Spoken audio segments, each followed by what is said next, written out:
Okay, good afternoon, good evening, or good morning, depending on where you are. Welcome to the webinar COP26, What to Expect. My name is Rafael Leal-Arcas. I'm a professor of law at the Center for Commercial Law Studies of Queen Mary University of London, and we'll co-host this event together with Stephen Minas of Peking University. World leaders are gathering in Glasgow from the 31st of October through to the 12th of November to drive 3 climate change goals. First, to secure global net zero by 2050 and limit global temperature increases to 1.5 degrees Celsius. Second, to protect communities and natural habitats through adaptation. And third, to mobilize at least $100 billion in climate finance every year, which might be delivered from 2023. In the next hour, we will hear from 4 speakers. Each one will speak for about 10 minutes. We will then have closing remarks from Stephen Minas, and we'll then open up for questions from the audience. So please use the chat function to submit your questions to the panelists as they are presenting. I will now introduce the speakers in the order in which they will speak. First, Yulia Yamineva is a senior researcher and a lecturer in climate law and policy at the Center for Climate, Energy and Environmental Law at the University of Eastern Finland in Joensuu. Yulia's research draws on the fields of international environmental law, global environmental politics and governance, science and technology studies, and policy studies. Yulia will speak on the issue of short-lived climate pollutants and methane. Then we'll have James Bacchus, who is a distinguished university professor of global affairs and director of the Center for Global Economic and Environmental Opportunity at the University of Central Florida. He was a founding judge and was twice the chairman of the highest court of world trade, namely the appellate body of the World Trade Organization. He has judged more WTO trade disputes than anyone else in the world. Professor Bacchus is a former member of the Congress of the United States from Florida and a former international trade negotiator for the United States. He served on the high-level advisory panel to the Conference of the Parties of the United Nations Framework Convention on Climate Change, providing advice and counsel during the negotiation of the Paris Agreement on climate change. He has chaired the Global Council on Sustainability Governance of the World Economic Forum. He is the author of many books, including The Willing World, Shaping and Sharing a Sustainable Global Prosperity, published by Cambridge University Press in 2018, and named by the Financial Times as one of the best books of the year. He's a leading advocate and activist worldwide in international cooperation, international trade, the international rule of law, and global sustainable development. On a personal note, I should say that Jim and I served as experts at the World Economic Forum on issues relating to climate change and international trade, and I have learned very much from Jim's vast knowledge and writings. Jim will talk about the need for a COP definition of permissible climate response measures. We'll then have Laura Mai, who is a senior research fellow at the Climate Law and Governance Center of King's College London. Her research explores the roles of transnational climate governance initiatives in the implementation of the Paris Agreement. Laura combines qualitative social science methods with doctrinal analysis and legal theory. Beyond the climate change context, her research interests include transnational law and social legal studies, as well as environmental and sustainability governance. Laura will speak about non-party climate action. After Laura, we will have Alina Averchenkova, who is a distinguished policy fellow at the Grantham Research Institute on Climate Change and the Environment at the London School of Economics. She is responsible for the engagement with policymakers worldwide and research on international climate change policy. Alina has extensive experience in providing advisory and capacity building services to governments, UN organizations, and the private sector, and in facilitating interministerial and multi-stakeholder dialogues on climate change. Alina will talk on the links between climate legislation and implementation of the Paris Agreement. Then we'll have Stephen Minas, who is an associate professor of law at Peking University and a senior research fellow of the Transnational Law Institute of King's College London. Stephen's research concerns novel transnational processes of law, policy, and dispute resolution that address the emerging sustainable economy, focusing on the nexus between climate change, finance, energy, and technology. His research agenda draws on the areas of legal doctrine and practice, including public international law, private international law, energy law, financial law, and European Union law. Stephen will provide the concluding remarks of today's webinar. Let me now give the floor to Julia. Hello, everyone. It's a pleasure to be speaking at this webinar. So what I'm going to talk about is not officially on the agenda of the Glasgow meeting, but it's very important from a climate perspective, and it will be an important outcome of the Glasgow meeting. And this concerns short-lived climate pollutants, and especially methane, which has been a lot in the news lately. I will start with SLCPs in general and then talk about methane in more detail. So what are short-lived climate pollutants, SLCPs? They include black carbon, methane, tropospheric ozone, and hydrofluorocarbons. They are the most important contributors to anthropogenic climate change after CO2, responsible for up to 45% of current global warming. SLCPs are quite different from each other in terms of scientific characteristics and also sources and impacts. But what unites them is that they have a warming impact on the climate, and they also have a relatively short life in the atmosphere. Tackling SLCPs does not replace acting on CO2, and it should be considered as additional to decarbonization efforts, but reducing SLCP emissions is very important for achieving near-term climate goals.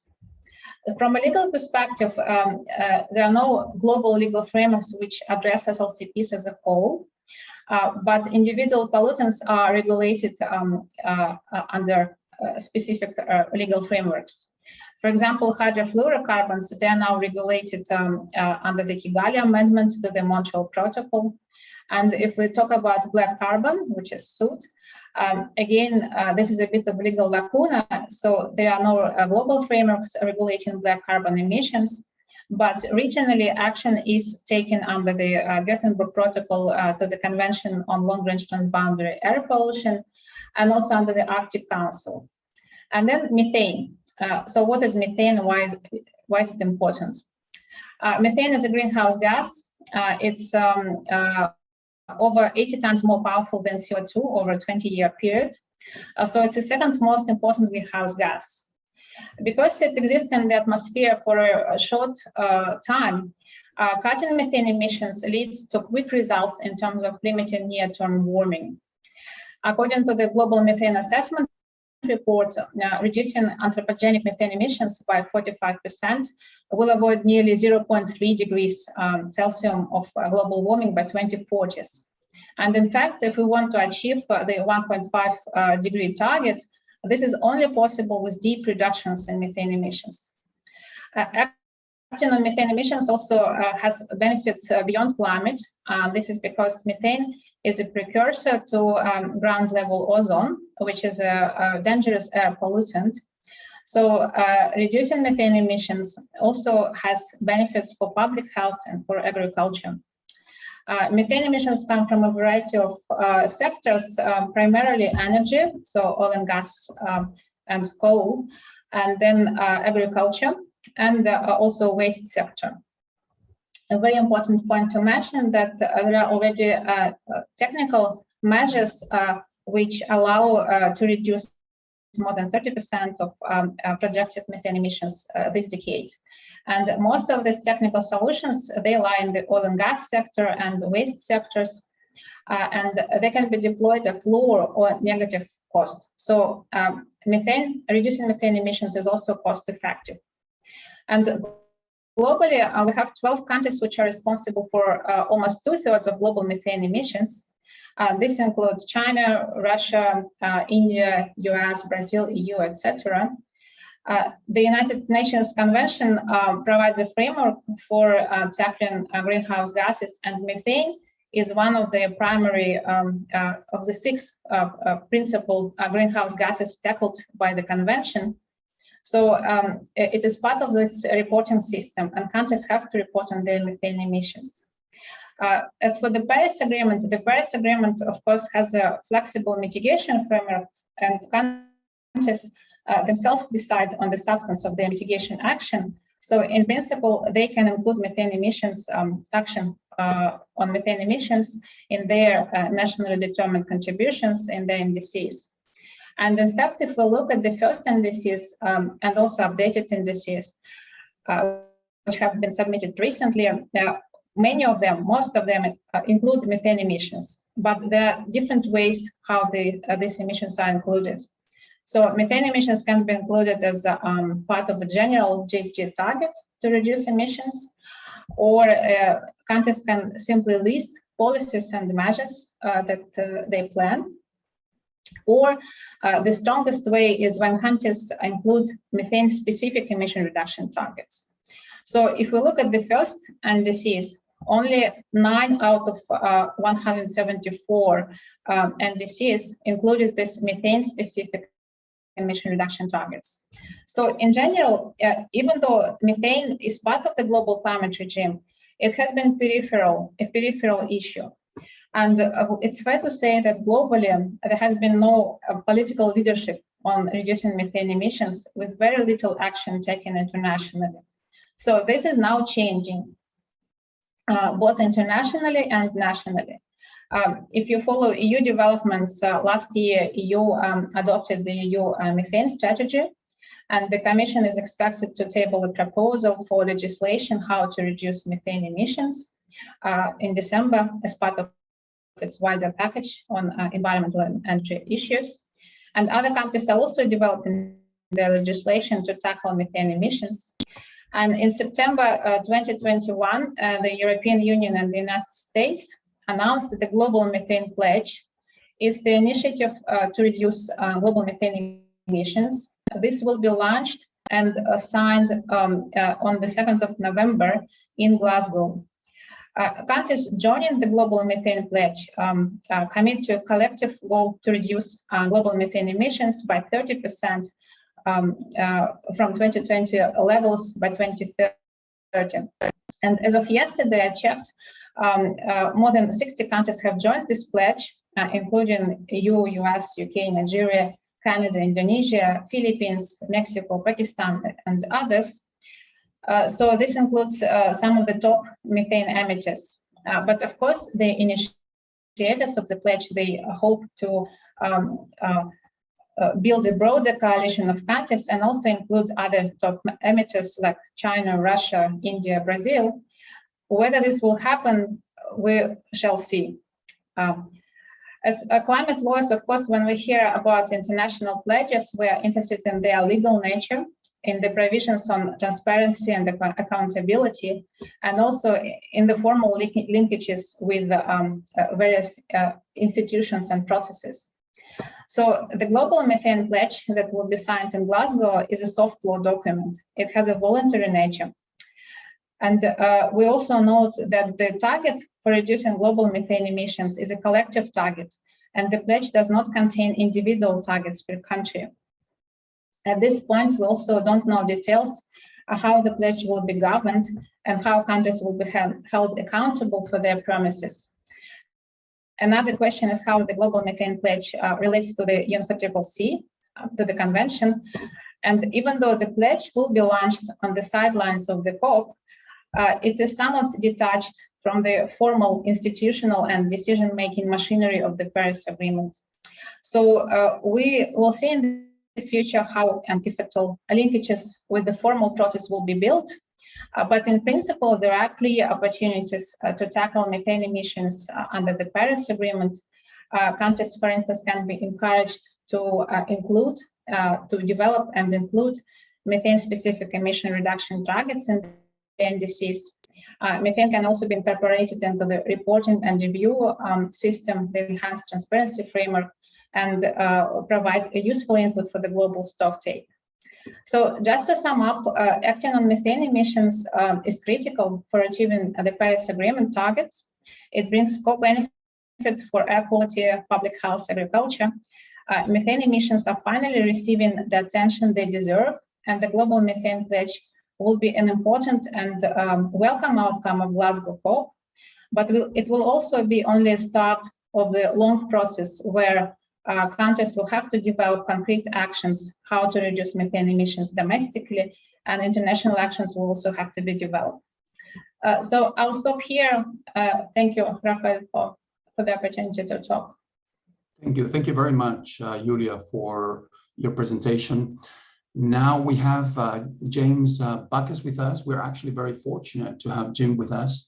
He's an incredibly knowledgeable person, as you will see, not only in climate change, but also, and especially, I would argue, on the links between climate change and international trade. So Jim, welcome, and please, the floor is yours. Yeah, thank you so much, Rafael. First, I'd like to apologize for appearing on the screen a couple of minutes late. I had two different Zoom links and I picked the wrong one. Next, I want to congratulate Julia on her highly informative and thorough presentation on methane. It's an important issue that is long neglected. There are any number of aspects to the nexus between trade and climate change on which I might speak today. I've written widely on these issues. I have another book focusing on some of my proposals for how to deal with these issues coming out early in the next year. But I want to focus today on just one of the central issues relating to that nexus, and that is the absence of a definition of a climate response measure in the climate regime. 164 of the members of the COP are also members of the World Trade Organization. They are all bound by the WTO treaty. The WTO treaty requires that all disputes that fall within the scope of the treaty by affecting trade be taken to WTO dispute settlement for resolution. Thus, we have a multilateral system that disciplines unilateral action.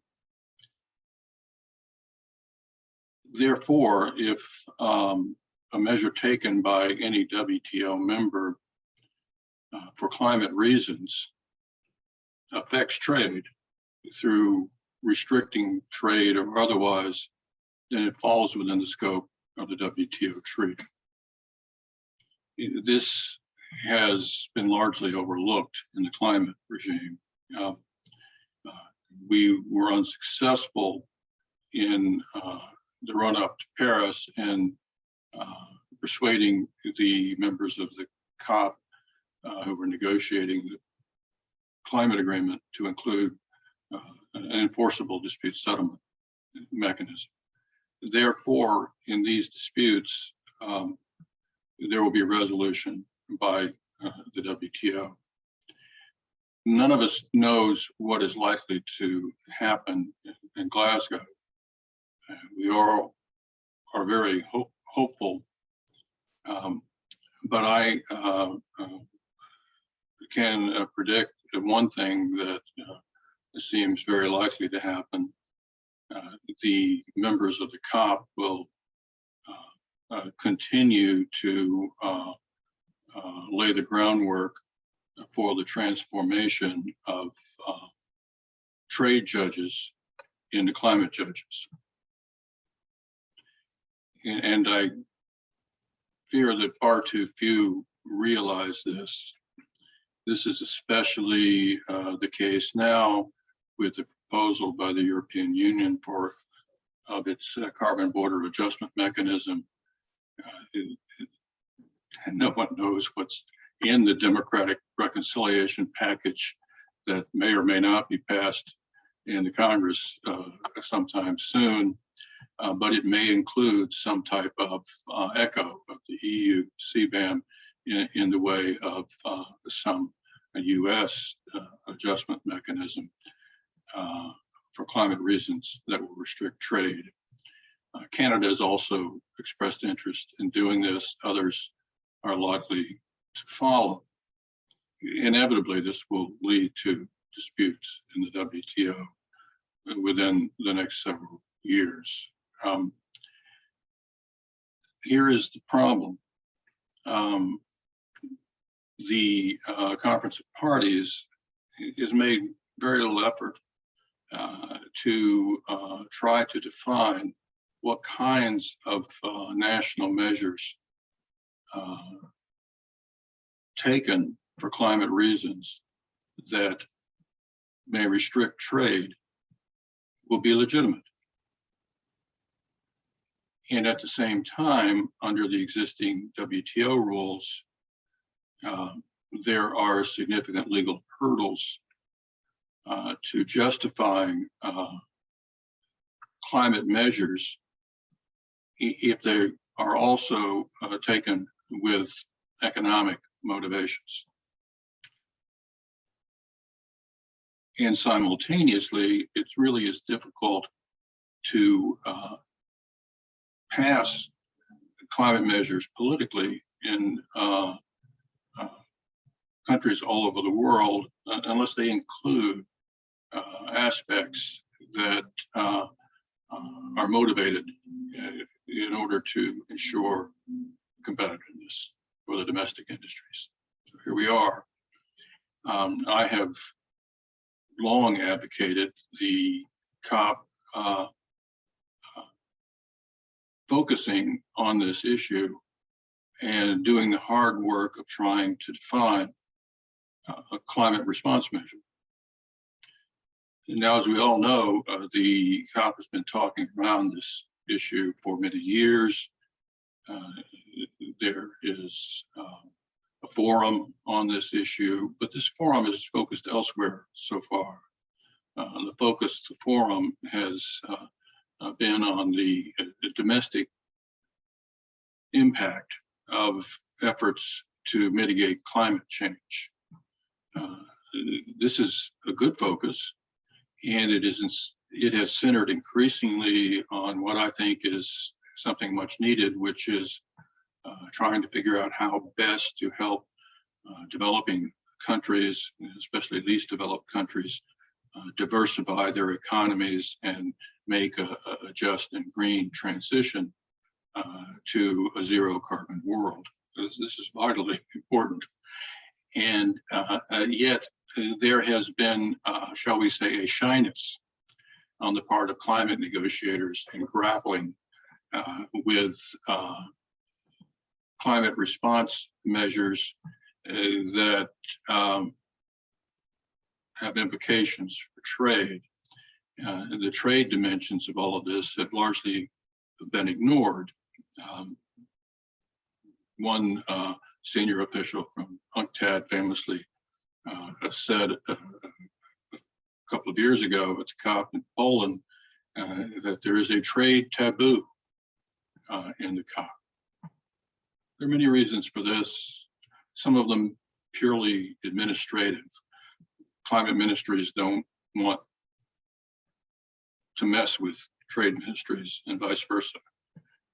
But what we need is for the WTO to work in concert with the COP in identifying what kind of response measures that affect trade will be legitimate.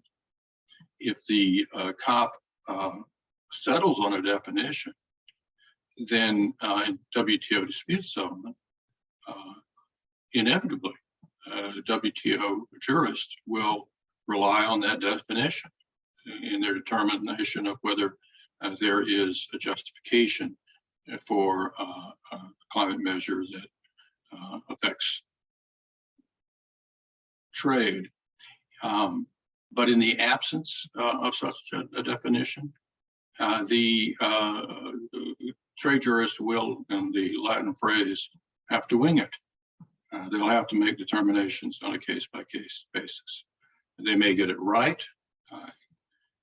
I think anyone who's familiar with the past quarter century of WTO jurisprudence has long since realized that environmental concerns will not necessarily be trumped by trade concerns in WTO dispute settlement. But this situation is far from ideal. Ideally, it should be climate negotiators who, in consultation with their WTO counterparts, make this decision about the boundaries of legitimate climate response measures. So I would urge everyone listening to help make this issue more a part of the climate agenda than it has been in years past. Because if we don't resolve this issue in the climate regime, it will be resolved in the trade regime. Rafael, thank you for inviting me. I missed your kind words about me at the outset, but I very much appreciate them. And I appreciate being with all of you. If there's time toward the end for questions and answers, I'm of course happy to do my best to provide you with an answer. I can't promise you an answer, but I will promise you a reply. Thank you very much, Jim, for a wonderful presentation on the trade dimension of climate change issues that we're discussing here. So thank you very much, Jim, for your time and your generosity with all your knowledge. Let me then give the floor to Laura, please. Yeah, thank you very much, and hello everyone. Thank you very much, Stephen and Rafael, for convening us here today and also inviting me to speak. So Julia and James have just covered trade and methane as aspects of how governments are becoming implicated in a global response to climate change envisioned by the Paris Agreement. And so the topic that I will speak about shifts focus from governments to a different group of actors, subnational and non-state actors, or also known as non-party stakeholders in official UNFCCC speak, that are becoming more and more implicated in the multilateral process. So first of all, I want to start off by clarifying some terminology. So what do we mean when we speak about subnational non-state actors or non-party stakeholders? And what does it mean when we say they are taking action? So they are becoming involved under the banner on non-party stakeholder climate action. So subnational non-state actors is actually a very broad category that encompasses many different organizations and institutions. And to give an overview, here are a few examples. So it includes local governments and subnational administrations. So for example, states in the US would count as a non-party stakeholder, or the City of London would count as a non-party stakeholder. Also financial institutions such as banks, insurers, and investors are playing an important role. Of course, all types of businesses ranging from energy, transport, but also consumer brands, and also civil society groups such as NGOs. Prominent examples, probably the Worldwide Fund for Nature. And so basically the category of subnational non-state actors comprises everyone except national governments. And this is the reason why subnational non-state actors are sometimes referred to as non-party stakeholders. So it's a sort of a negative way of defining that category, but because it includes everyone, but for parties to the treaty who are the governments. So that's why they're referred to as non-party stakeholders. So, and what do we mean by them taking action? So action is just quite simply another term for implementation that is preferable for a diplomatic reason. And it's been become the term for referring to basically all activities that help the global community to reach the goals set out in Article 2.1 of the Paris Agreement. And relevant programs can include mitigation actions, for example, the electrification of cars or the setting up of renewable energy technology, but also adaptation programs such as new ways of building houses, retrofitting buildings, and so on. And now one can quite see when we think about these examples, how undertaking these activities and programs not only encompasses national governments, but actually multiple actors across multiple levels. And this is pivotal, I would argue, in the post-COP21 phase, which is really focusing on, now that we have a treaty, we need to focus on addressing the issues and get change underway on the ground. So I suppose that implementation has been and will be a key focus at COP26, and it will be a process of getting various actors involved in the processes of change that need to happen on the ground. And now for a multilateral process that has been designed to facilitate formal intergovernmental negotiations to produce legal instruments, that is arguably not an easy task. And the emergence of non-party stakeholders in the UNFCCC process is reflective of a shift to the implementation logic in the climate regime. So for the rest of the time that I have, I've planned to first give you a bit of background, so basically telling you the story about how subnational non-state actors have become involved in the UNFCCC process. And then building on that, I'm going to outline what I think we can expect at COP21 with respect to that non-party stakeholder sphere of engagement.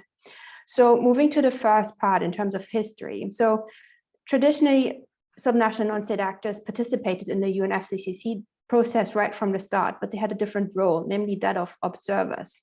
And in that role, they represented specific constituencies and they had access to interstate negotiations. So they would lobby governments and make the voice of their constituents heard in the official process. Now, examples of how subnational non-state actors participated as observers include making formal statements in plenary and holding side events. And day by day, they set the agenda, they brought diverse sets of expertise to the table, they were flagging new issues, and they were also able to lobby governments informally. Now, in the lead up to the Paris Climate Conference in 2015, that began to shift. So the new category of non-party stakeholders developed under a distinct work stream, sometimes referred as work stream 2 under what is known as the Durban Mandate, so the official COP decision which mandated the negotiation of the Paris Agreement. That was one work stream, and the other work stream related to something that was called pre-2020 climate action, and it was under that second work stream that the category of non-party stakeholder crystallized over time. So between 2012 and 2014, various consultation processes were held under SAPSTA that included discussions of how subnational non-state actors could be leveraged to achieve emission reductions on the ground. And in 2014, that work was then formalized and became known as the Lima-Paris Action Agenda. And again, here that word action pops up, but as I explained earlier, it simply refers to implementation. And it is called Lima-Paris Action Agenda because it was officially set up by the Peruvian COP20 and French COP21 presidencies. So hence Lima-Paris Action Agenda. And so at COP21, the Paris decision, so the official decision of the Conference of the Parties, accompanying the Paris Agreement, formally acknowledged non-party stakeholders and quote unquote welcomed their efforts to reduce emissions. So that brought the category of non-party stakeholders from the sidelines right into the official process. And the Paris decision also mandated a new program, what has now become known as the Marrakesh Partnership for Global Climate Action, that is functioning as a bridge between the official interstate negotiation process and non-party stakeholders. Now, and since COP21, the Marrakesh Partnership has further evolved. It is headed by two what is called high-level champions for global climate action, and they are basically representatives for non-party stakeholders who are nominated by the incoming and outgoing COP presidencies. So at the moment, we have a high-level champion from Chile, from the last COP presidency, and a high-level champion from the UK, and government representatives on the highest level. The Marrakesh Partnership has also set up various other initiatives. For example, it produces a yearbook which reviews the activities of the partnership, And also quite remarkably, the Climate Secretariat and the partnership have set up a global climate action portal where non-party stakeholders can register and make public their commitments to address climate change. And that portal is available online and open to everyone to see.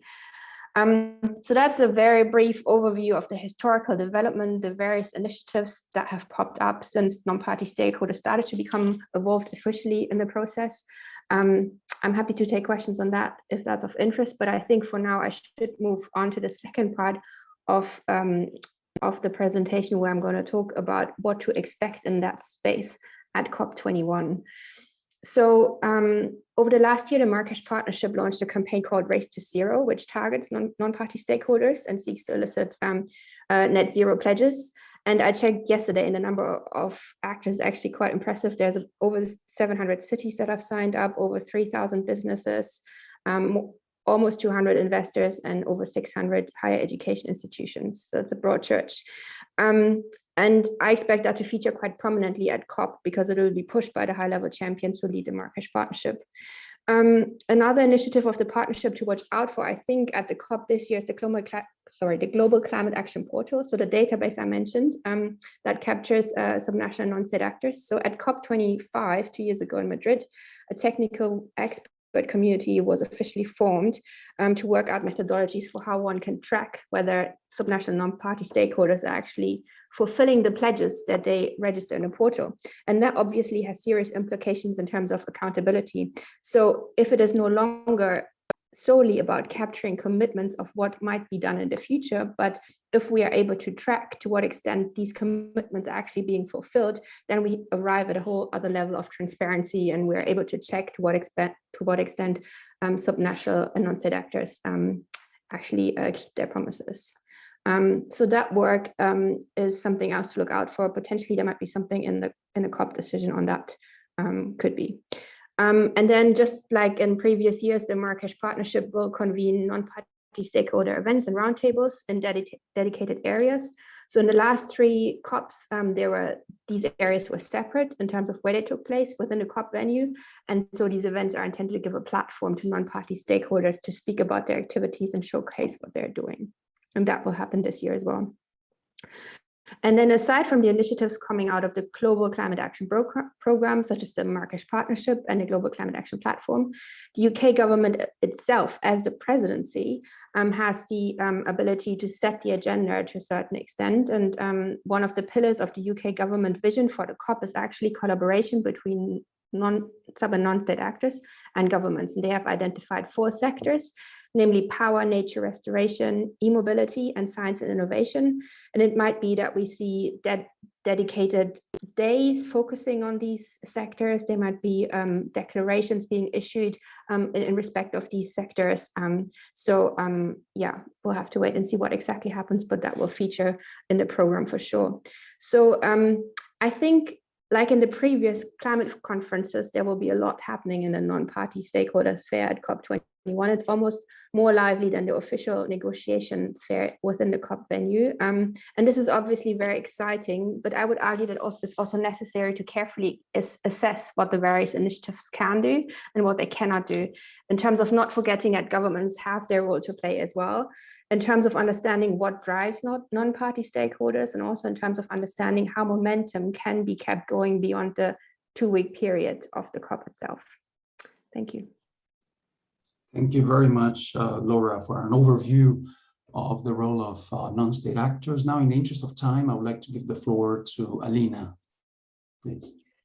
Thank you, Rafael. Lovely to be part of this great panel. And I'm going to talk about ambition. Essentially, COP26 in Glasgow is about ambition. When Paris Agreement was adopted in 2015, it was agreed that every 5 years, countries will come together and check the progress that has been made so far in implementing the agreement, but they would also put new pledges and new commitments on the table. And this year, we, of course, had 1 year delay in that process due to the global pandemic, and that is why Glasgow is so crucially important.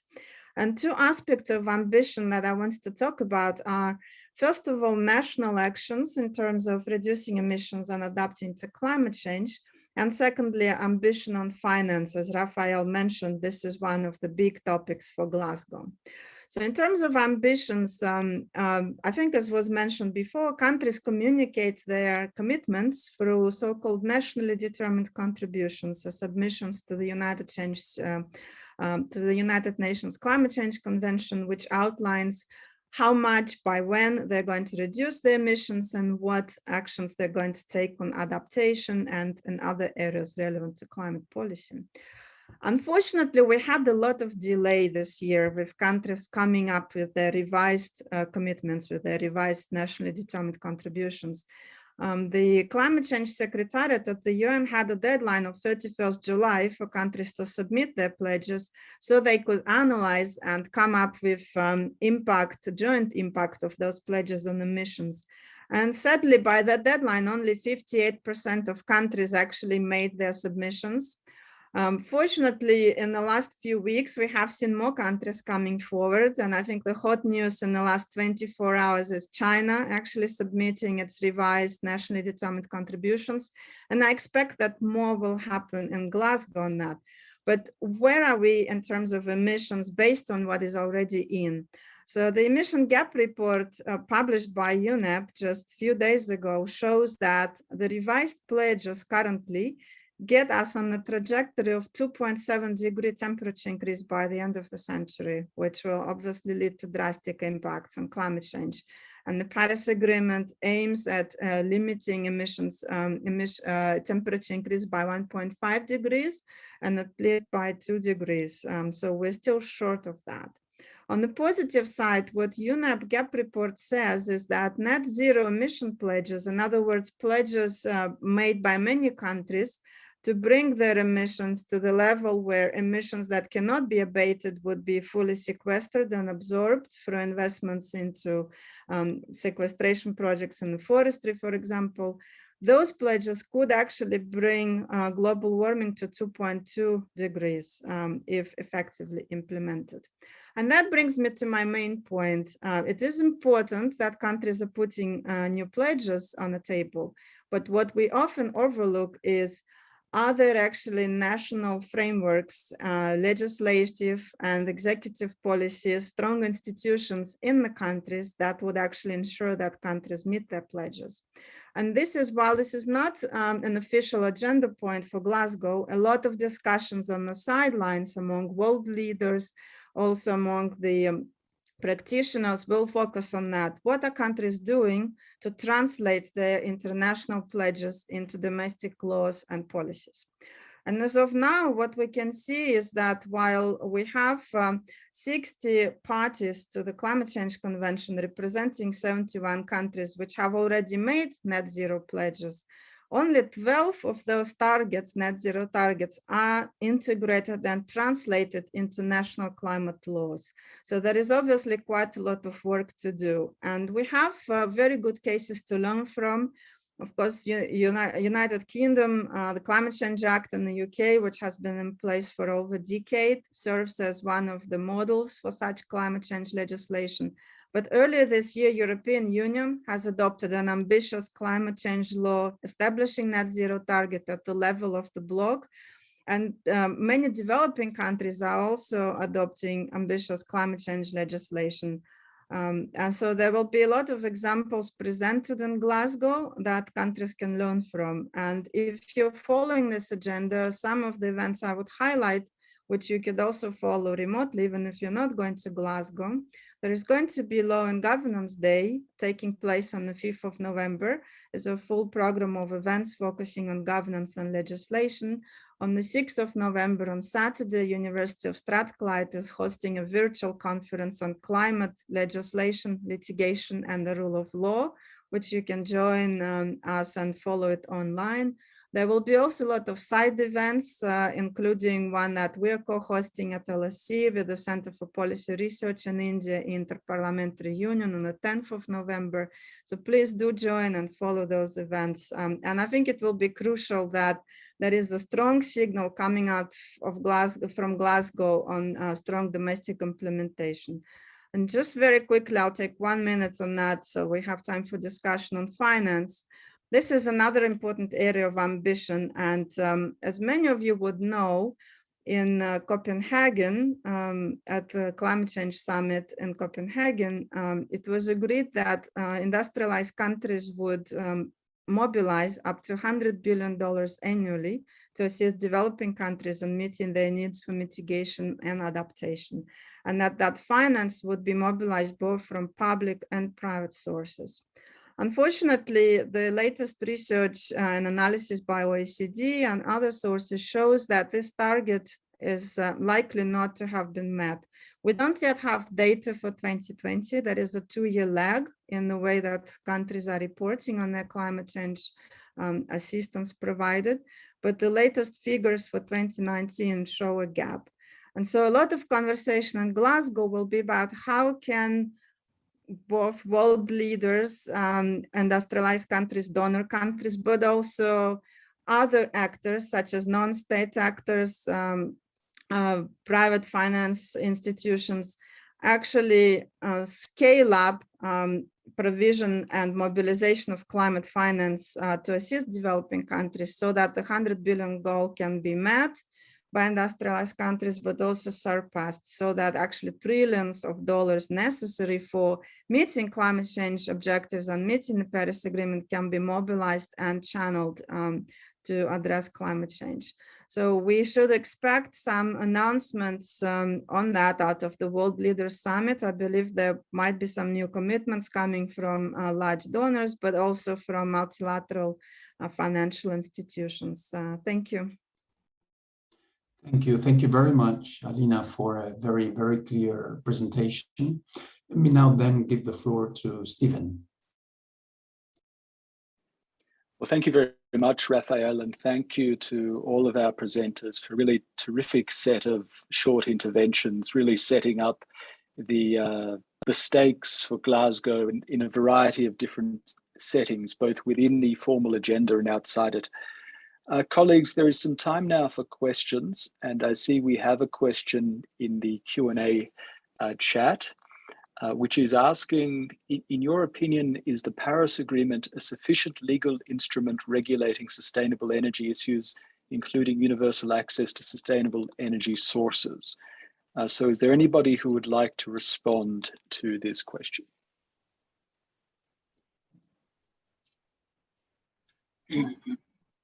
I'll just say my answer is no. We need a sustainable energy trade agreement, preferably within the WTO, that could cover many matters relating to making new and renewable energies part of international trade. I'll stop there because the world's leading expert on this issue is Rafael Leal-Arcas, and he may want to say 2 or 3 sentences about this topic. Well, thanks so much for that, Jim. Indeed, there is no such thing as global energy governance in the sense that we don't have an international organization like the WTO that deals with global energy governance. But now that Jim is here and is incredibly knowledgeable, as all of you know, I actually want to take this opportunity to ask the following. Could you say a few words on how the international trading system may help mitigate climate change and therefore contribute to sustainable development? Well, I think it's important to realize that on the very first page of the WTO treaty, in its preamble, the members of the WTO commit to engaging in trade and other economic endeavor in ways that achieve the objective of sustainable development, which of course includes Goal 13, addressing climate change. This has always been part of the WTO treaty. It's always been a motivation for the system. So far, however, to the extent that this issue has drawn attention, it has drawn attention in the context of whether furthering trade within the trade rules creates obstacles to sustainable development, and how we might remove those obstacles. A good example would be the the longstanding and ongoing negotiations on eliminating tariffs on environmental goods, which we all hope will be concluded at the WTO Ministerial Conference a few weeks after the upcoming COP. But in my view, it's not enough that trade rules not pose obstacles to addressing climate change and other aspects of sustainable development. I believe that trade rules must be affirmative tools for trying to achieve the objective of sustainable development. And therefore, I believe we need to see all of the WTO rules in that context, where we don't have the rules we need to make that happen. We need to negotiate new ones, where there may be rules that are unnecessarily confining of achieving those obstacles. We need to revise them. In my upcoming book, I've got 500 pages of examples. But in terms of climate change, I have proposed that the best approach would be simply to enact a climate waiver in the WTO that would permit trade restrictive climate measures that also have economic motivations, so long as those measures are not simply measures in which addressing climate change is a pretext, and the actual motivation is simply trade protectionism. I'll stop there. I could go on for hours, but I'm not sure we have the time for that. Thank you, Rafael. Thanks a lot, Jim. Are there other colleagues who wish to respond on this question of energy transition and the Paris Agreement? Well, perhaps let's look at our next question here. What could we expect from high-level negotiations in terms of coal phase-out plans? Any takers for this entirely uncontroversial topic? I can start, perhaps. Sure. I can try. So actually, coal phase-out is not formally within the scope of negotiations, within the formal agenda of UNCCC. However, there is so basically countries which have been taking commitments so far on phasing out coal have been doing so voluntarily out of their own domestic will. However, there has been an international initiative launched, which is called Powering Past Coal Alliance, which has a number of governments. I've just checked, as of today, there are 41 countries which are part of that initiative. There are also a number of non-governmental actors. And countries that join that alliance, they commit to phasing out coal. And there is also an expectation that apparently at COP26, Costa Rica and Denmark will be joining formally a new alliance, which is Beyond Oil and Gas Alliance, which would similarly gather countries and stakeholders which commit to shifting not just away from coal, but also from oil and gas. So to answer your question, what can we expect out of COP26 in that sense? I would expect that there might be new commitments, other countries joining the initiative and committing to shifting away from coal. However, there won't be a formal decision coming out of negotiations on that, I think. Thanks very much, Alina. And yes, it's one of the perhaps surprising things about these negotiations for those who are new to them, that you don't see words like coal and fossil fuel and solar in the actual decisions. The actual decisions are technology neutral in a certain sense. Are there others who wish to respond on this question?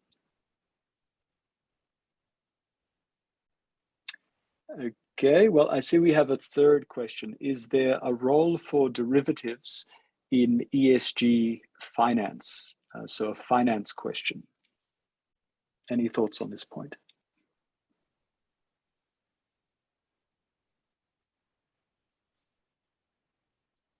I think, Alina, you may want to take that question. I think, Julia, you've unmuted yourself. I think, I'm not sure if the question is about negotiations, but just to say the climate finance agenda at the COP is very limited. It's only basically covers public international finance. So how developed countries, as others mentioned, how they provide financial support to developing countries. So it doesn't really go into such detail. Can I add here? I think this is one of the shortcomings of the system. You know, of course, I'm strongly in favor of the commitment of $100 billion annually in new money by developed countries. Developing countries fallen far short there. There's a lot of double counting, but I think it's a mistake to continue to focus solely on public money in this context. The vast amount of the potential money that's available is private money. And it's that kind of money that must be mobilized if we're truly going to provide the technical and developmental and mitigation and adaptation assistance that developing countries need. And therefore, we need to focus on foreign direct investment and other kinds of investments in these developing economies, and in ways in which the money truly goes to climate purposes, is not simply wasted along the way, as has too often happened in so much of ODA, or what we Americans call foreign aid. So I just wanted to underscore that point, if I could. Thanks, Jim. And I see Alina, please. Just very quickly, building on what Jim just said, while we tended to focus on public money in the negotiations, I think Paris Agreement has something called Article 2.1c, which actually talks about the importance of mobilizing the whole of the financial system, institutional investors, pension funds. It doesn't specify that, but basically the language says that all of the financial system has to align with the objectives of decarbonization and climate resilience. And actually in Glasgow, the conversations on that topic should start. And the 100 billion, unfortunate, issue we have that the commitment hasn't been met really threatens, whether the conversation can move on and talk about broader mobilization of financial system. And specifically on the role of derivatives and kind of private finance, there has been a lot of movement lately on so-called sustainable finance taxonomies. The European Union has adopted one, and there are others working in that direction. Also, many countries are adopting legislation requiring disclosure for asset managers, so that climate risk is made actually transparent. For example, Spain and France have adopted such clauses in their climate laws. So one potential topic for conversation in Glasgow and beyond could be, should there be an international encouragement to countries to actually move towards adopting such regulation on transparency, climate-related risk disclosure for financial sector. Yes, indeed, that's a very important point, that in addition to its goals on mitigation and adaptation, the Paris Agreement includes this goal of making all finance flows consistent with a climate-safe future. And that is sometimes forgotten, but it's very important. And one of the questions for the negotiating process is, how should that be addressed in the negotiations or under the UNFCCC, because currently there is no dedicated process to that. On the question of derivatives particularly, I'd also note that the European Union has created new benchmarks, a Paris-aligned benchmark and also a transition benchmark. So indeed the work is actively foreseeing the role of derivatives.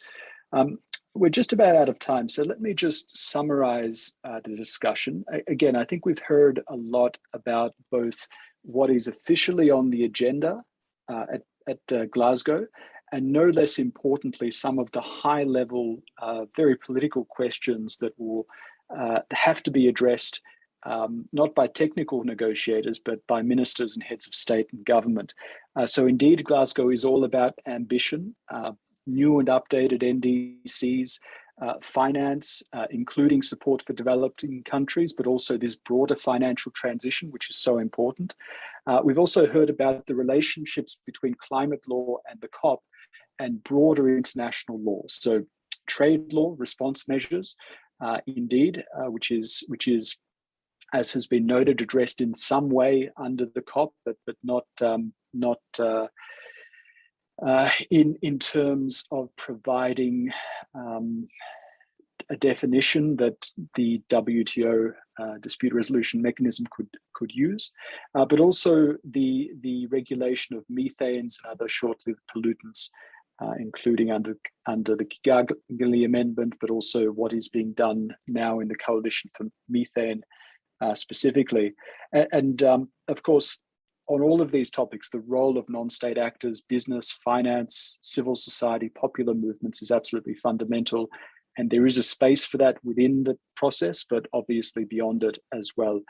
And of course, domestic implementation is fundamental here. And I think the point about legislation is absolutely vital, particularly on this question of net zero.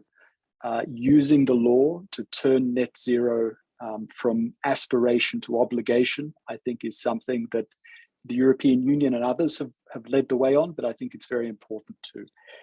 So we could talk for a long time, but our time is up, and it's a busy period for everyone, I'm sure, including our audience. So thank you again to all of our presenters.